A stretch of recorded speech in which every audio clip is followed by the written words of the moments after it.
그의 이름이 다시 불리기 시작했다. 김용빈. 한때 무대 위에 이다나 감정의 폭발로 불리던 남자. 그가 돌아왔다. 그러나 이번에는 가수로서가 아니라 쨘 한 시대의 브랜드로 서울 청담동의 한 콘서트홀. 10월에 찬바람이 불던 그날 기자들과 팬들로 빼곡한 현장은 묘한 긴장감으로 가득 차 있었다. 무대 위 대형 스크린에는 단 하나의 문장이 떠 있었다. 가수가 아니다. 순간 장내가 술렁였다. 복귀 기자회견이라더니 가수가 아니라니. 누군가는 탄성을 누군가는 웃음을 터뜨렸다. 하지만 김용빈은 차분히 무대 위로 걸어 나왔다. 검은 셔츠, 매트한 재킷, 그리고 단단한 눈빛. 저는 오늘 노래를 부르는 사람이 아니라 노래로 세상을 만드는 사람이 되려고 합니다. 그 한마디가 그를 둘러싼 모든 프레임을 산산이 깨뜨렸다. 그는 10년 전 대형 음악 시상식의 마지막 무대를 장식했던 인물이었다. 괴물 신인이라 불렸고 데뷔 1년 만에 음원 차트를 석권하며 음악계의 중심으로 떠올랐다. 그러나 화려함은 오래가지 않았다. 그는 스포트라이트가 강렬할수록 자신이 사라져간다고 느꼈다. 무대 뒤에서 수많은 인터뷰와 방송 스케줄 사이에서 그는 점점 말이 줄었다. 내가 부르는 노래가 나를 닮지 않았다. 그는 그때부터 무대에 오르지 않았다. 그렇게 세상은 그를 잊어갔다. 그리고 2025년 그는 다시 돌아왔다. 이번에는 뮤직 브랜드라는 이름으로. 기자들은 물었다. 가수 김용빈이 아니라 브랜드 김용빈이라고요? 그는 미소 지었다. 네, 저는 이제 노래를 파는 게 아니라 노래가 가진 감정을 디자인합니다. 그의 팀은 이미 전 세계를 무대로 움직이고 있었다. AI 작곡과 인간 감정 데이터를 결합한 감정 음향 프로젝트, 영화와 패션 전시와 퍼포먼스를 잇는 새로운 형태의 예술 협업. 그 중심에는 언제나 한 문장이 있었다.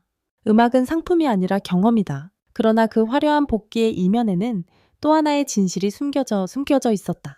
그는 지난 3년간 한국과 일본 베를린을 오가며 자신의 이름을 버리고 익명으로 활동했다. YBK라는 코드네임으로 만든 음악들이 전 세계 스트리밍 플랫폼에서 1억 회 이상 재생되었다는 사실을 아무도 몰랐다. 그리고 그 곡들이 바로 김용빈 프로젝트의 첫 실험이었다. 복귀 기자회견이 끝난 후 한 기자가 마지막으로 물었다. 왜 지금이었나요? 그는 잠시 침묵했다. 그리고 마이크를 잡은 손에 힘을 줬다. 이제는 노래를 듣는 사람들의 얼굴이 보고 싶어요. 그들의 표정 속에서 다시 음악을 찾고 싶습니다. 그의 눈빛은 흔들리지 않았다. 그 순간 모든 이가 느꼈다.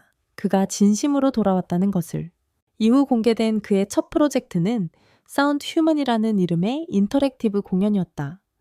관객의 심박수 목소리 표정을 실시간으로 인식해 공연의 조명과 사운드를 바꾸는 전례 없는 실험, 없는 실험. 그의 음악은 더 이상 일방적인 전달이 아니었다. 관객이 움직일 때마다 노래도 무대도 살아 움직였다. 그 공연의 마지막 순간 스크린에 뜬 한 문장이 모든 걸 설명했다. 이건 노래가 아니라 우리 모두의 이야기다. 공연이 끝난 뒤 SNS는 폭발했다. 이건 콘서트가 아니라 예술의 혁명이다. 김용빈이 돌아온 게 아니라 음악의 개념이 바뀌었다. 그의 이름이 장르가 되었다. 팬들은 그의 공연을 YB 유니버스라 부르기 시작했다. 음악, 미술, 패션, 철학이 하나로 융합된 그 공간은 단순한 엔터테인먼트를 넘어 한 사람의 세계관이 된 것이다. 그의 삶은 이제 무대 위에서 끝나지 않는다. 그는 브랜드의 이름으로 아티스트의 경계를 넘고 있었다. 자신의 목소리 대신 수백 명의 창작자들과 함께 하나의 감정을 만드는 사람. 그리고 사람들은 이제 묻지 않는다. 그는 왜 노래를 하지 않나요? 그들은 대신 이렇게 말한다. 그의 음악은 이미 우리 안에서 흐르고 있다. 조명이 꺼진 스튜디오 안 여전히 따뜻한 잔향이 남아있었다. 김용빈은 무대에서 내려온 뒤에도 그 여운을 놓지 못했다. 관객의 숨결 함성, 그리고 울음소리까지 모두가 그의 새로운 음악 안에서 살아 움직이고 있었다. 그는 조용히 눈을 감았다. 드디어 시작이야. 그가 복귀를 선언한 다음 날 음악계는 그야말로 폭풍에 휩싸였다.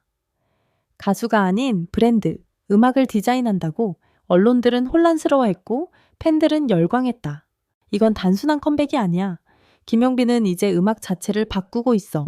그의 이름은 순식간에 SNS를 뒤덮었다.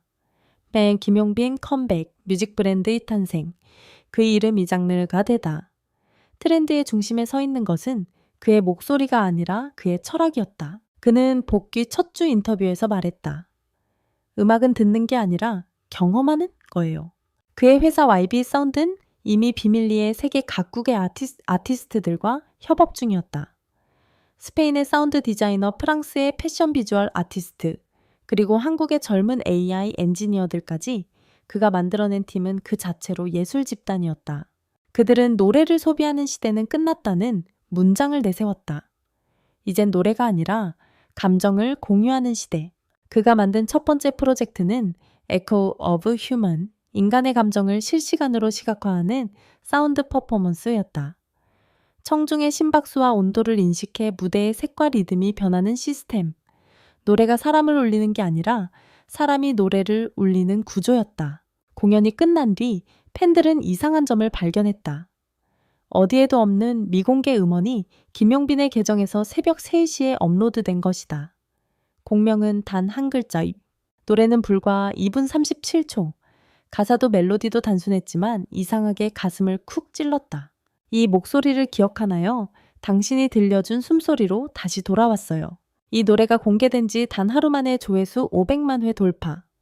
Y는 전 세계 스트리밍 1위를 차지했다. 그리고 그때 팬들은 깨달았다. 그의 말 가수가 아니다는 결코 노래를 버린 선언이 아니었다.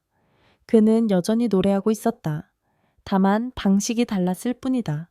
복귀 후 한 달 김용빈의 프로젝트는 단순한 예술을 넘어 사회적 현상으로 번졌다.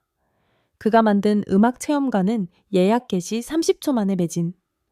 기업들은 그의 사운드 콘셉트를 브랜드 광고에 사용하기 시작했다.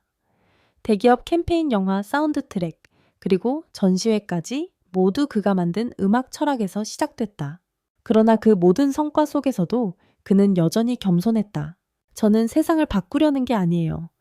단지 사람들이 자신의 감정을 잊지 않게 해주고 싶을 뿐이에요. 그의 복귀는 젊은 아티스트들에게 충격이었다. 많은 후배들이 SNS에 글을 남겼다. 김용빈 선배님을 보고 음악의 의미를 다시 생각했어요. 그는 노래를 만들지 않고 사람의 이야기를 만든다. 한 신인 가수는 방송에서 이렇게 말했다.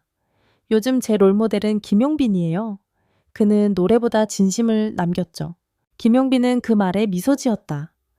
음악은 결국 사람에게 돌아가야 해요. 내가 만드는 모든 소리는 누군가의 마음에서 출발하니까요. 2026년 봄, 김용빈은 새로운 계획을 발표했다. 그의 프로젝트명은 단 하나의 단어 타임, 시간을 음악으로 기록하는 실험이었다. 공연은 하루 종일 진행되며 아침에는 잔잔한 피아노, 점심에는 인간의 심박과 자연의 소리를 섞은 전자음, 그리고 밤에는 관객의 목소리가 실시간으로 합쳐진 대합창으로 끝난다. 사람의 하루가 음악이 되는 공연이에요. 이건 제 인생의 마지막 챕터일지도 모르죠. 그 말에 팬들은 숨을 삼켰다. 김용빈이 마지막이라니. 하지만 그는 단호했다. 끝이 아니라 완성입니다. 공연 전날 타임의 티켓은 오픈 1분 만에 전석 매진. 당일 공연장 밖에는 수천 명의 팬들이 몰려들었다. 어떤 이들은 울었고 어떤 이들은 손을 잡았다. 무대 위에서 그는 오직 한마디만 남겼다. 이건 나의 음악이 아니라 당신의 시간입니다. 그리고 조명이 꺼지는 순간 사람들은 느꼈다. 이건 단순한 콘서트가 아니었다. 한 시대의 예술이 완성되는 장면이었다. 공연이 끝난 후 SNS에는 수만 개의 글이 올라왔다. 그의 음악을 들은 게 아니라 그의 마음을 다녀왔다. 이건 예술이 아니라 존재의 기록이다. 평론가들은 입을 모았다. 그는 더 이상 가수가 아니다. 그는 하나의 세계다.